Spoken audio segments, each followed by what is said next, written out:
Look at me. Look at me. Wait. I'm telling you the truth.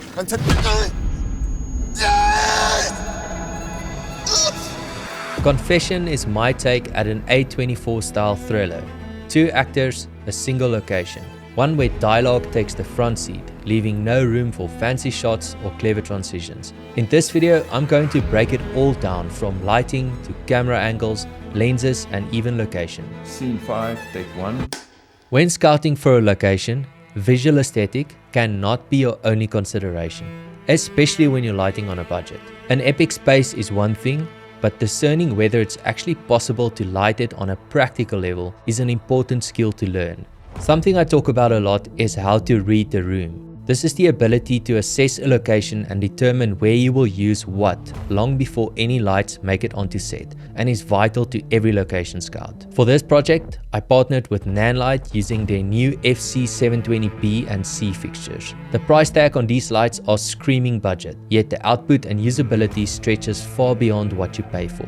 That being said, I have some really strong Nanlite fixtures in my kit, but I wanted to challenge myself and see what I can achieve with the 720s alone, and I had to take that into account when looking for a suitable location. From the moment I saw the pictures, it spoke to me. It definitely had a visual appeal, but I was more interested in the lighting.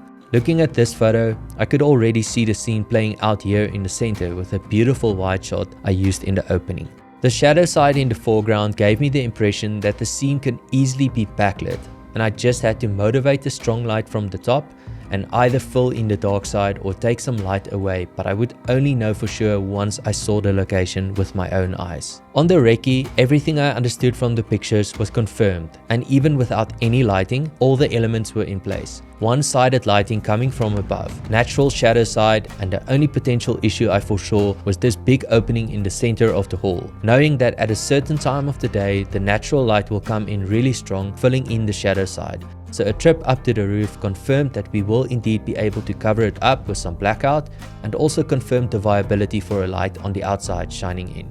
Since the wide is always first, I came to the following conclusion. A strong light outside on the roof shining in to motivate the existing natural light already coming through. A softer diffused light behind the pillar to wrap some of the backlight more into the faces, and maybe a full light or negative fill on the close-ups. Using a sun app, I checked the time, and between 8:30 and 10:30 am would be the golden window to shoot the wides and get some natural sun rays. On the 2 conversational angles, it would not be necessary to see these rays, so once the wide and medium wides were in the bag, we would not need to rely on direct sunlight coming in from the top, with more freedom to move lights around where needed. The sun rays came through this opening on the left, so I put a 720B outside on the roof shooting through the center here. This light not only motivated the sun, but it also gave me a consistent edge light from behind that's easier to translate in the close-ups when you switch between characters. Both the 720 fixtures are lightweight, making it easier to use on normal C-stands, easily mountable on the boom arm for tricky angles. A lot of thought was put into the design. The buttons are intuitive, and the yoke supports a 360-degree tilt. Because I was motivating natural daylight, I had the Kelvin on 5600 and the color accuracy was spot on. With the distance between the top and the bottom, I pushed the 720 to 100%, but I was also happy to see it has incremental adjustments from 0.1%.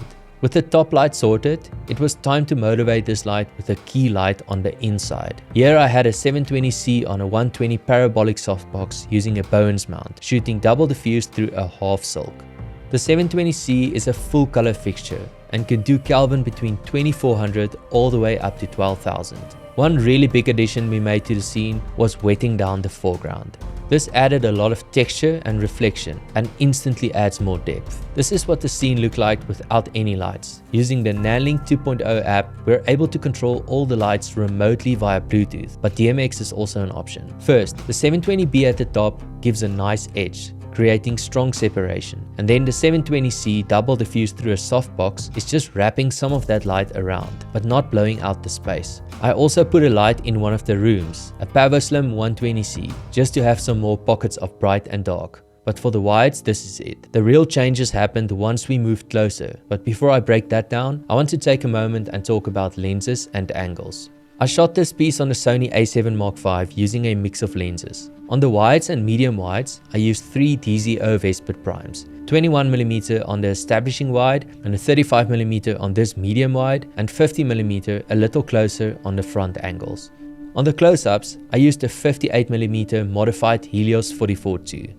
Initially I wanted to use this lens only for one shot, but after I put it on, I decided to shoot all the close-ups with it. It just has so much character, and the bokeh is really complementary to the type of scene we filmed. Although the lenses play a role in how the scenes look, even more important is how they feel, and this all came down to angles. From the start of the wide scene, a low angle on the ground gives more depth and reflection and makes the hall feel bigger. This also worked on the medium wide on 35mm, especially when Emma picks up the bat. Now the beginning of the script portrays Emma as the good guy, interrogating the bad guy, trying to find an abducted girl. Since Matthew was tied up for the entire scene, it puts Emma in a position of power, and I wanted to communicate this strongly through various angles. On Emma, I always shot her from a lower angle upwards, and this elevates her as the hero and mentally makes her bigger. Matthew, on the other hand, is seated, and I shot him from a higher angle, essentially looking down on him, making him appear smaller. Majority of the shots where Matthew appears on screen were close-ups, and this was intentional to make him feel boxed in and trapped, where with Emma I used a lot more variety. The wardrobe was also intentional, with Emma wearing black and Matthew wearing white, foreshadowing a twist in who the real bad guy is.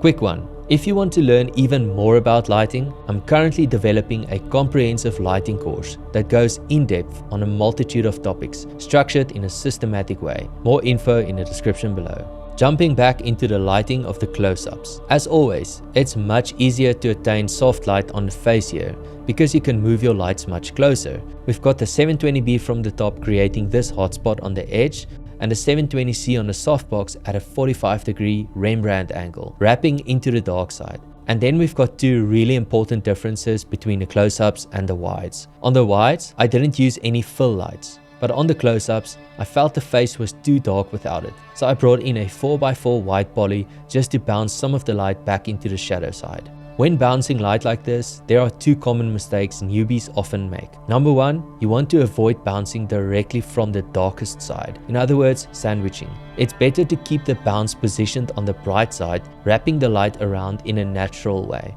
Number two is not to have the bounce directly facing the subject to reduce the strength, since a white poly can quickly make the scene feel saucy. If you turned the poly like this, it would add a lot more fill, but it will quickly start to feel unnatural, so you have to play around with an angle that complements your preferred contrast ratio. I also used a floppy on the dark side to avoid any additional light spill. On the sound front, we had to deal with a lot of echo and background noise, but something I really noticed about the FC720s were how quiet they are. Equipped with 4 fan modes, it performs extremely well. A key challenge I faced on the close-ups was the need to tone down the intensity on the edge light to avoid it from being too hot. But this also brought down the overall ambience in the hall, so naturally we had to add some extra light. I brought in a third 720 to help lift the overall scene a bit. At first I just used a 720B on a projector because it's easy to aim into a corner where it's needed, but as the day progressed it got even darker, and eventually I used it directly just with the supplied 45-degree dish. I also used a power slim to light up the room in the background. On Matthew's angle, I switched things up a bit. I had to move the soft light around to the opposite side. But this time the angle of the edge light was a little bit harsher on Matthew, and I decided to keep it this way because it added intensity to the scene. If you do a step by step, you can really see the effect. We've got the same 720B from the top creating this hotspot. The 720C softly wrapping the light around with the bounce filling in the shadows. And then you have the third 720 hitting the roof, just giving some slight lift. And finally a power slim just bringing out the room in the back. These lighting setups are pretty simple, but only because the choice of location was intentional with lighting in mind. If you find a good location and you know how to read the room, you simply add your talent into a position that's already flattering, and then motivate and shape the light to enhance and get the most out of it even on a budget. Having a strong light that can be modified will always give you more creative options to light, and the FC720s definitely fall in this range. A strong light can be used directly from the outside, or it can be diffused for softer light, and also bounced against surfaces. The FC720 series really hits above its weight class, with extreme output, intuitive design, and a really attractive price tag. As always, massive thanks to the entire crew involved in this. I'm gonna leave the full credits in the description, so be sure to check them out.